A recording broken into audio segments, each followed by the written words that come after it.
Hello everyone. রুটির সাথে সবজি কিন্তু দারুণ লাগে, সবার কেমন যায় না, বাট আমার অনেক ভালো লাগে। মা এই এত এত সবজিগুলো কেটেছে বসে বসে রান্না করার জন্য। তো এখন আমরা চলুন দেখে নিচ্ছি কীভাবে করবে।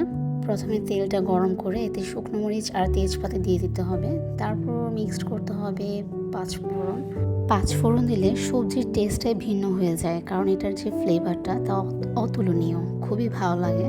এখন সবজিগুলো মিক্সড করতে হবে, সবগুলো সবজি যেগুলো কেটেছি সবগুলো এখানে দিয়ে দিতে হবে, আর সাথে পরিমাণ মতো লবণ আর হলুদ মিক্সড করতে হবে। তারপর ভালো করে সবজিটা নাড়তে হবে, লবণ এবং হলুদ এবং পাঁচফোড়ন সব কিছুর মিশ্রণটা ভালো করে মিক্সড করে তারপর ঢেকে দিতে হবে এবং আঁচটা মিডিয়াম রাখতে হবে।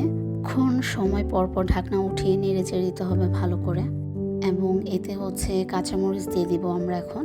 আর এই সবজিটা এত সিম্পল, এটাতে কোনো এক্সট্রা মশলা ইউজ করতে হয় না। দেখুন কতগুলো সবজি দিয়েছিলাম, এখন কতটুকু হয়ে এসেছে। আমার রান্না কিন্তু প্রায় শেষ পর্যায়ে। এখন এতে ধনে পাতা দিয়ে দিব, যেটা এই রান্নার ফ্লেভারটাকে আরও লোভনীয় করে তুলবে। আমার সবজি কিন্তু ডান, দেখুন কি সুন্দর লাগছে।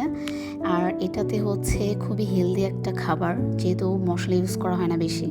আর এই যে এটা ফাইনাল লুক। এখন এটা রুটি দিয়ে আপনারা খেতে পারেন, চাইলে ভাত দিয়েও খেতে পারেন, খুবই টেস্টি। আজকে এতটুকু পর্যন্ত। Tata everyone.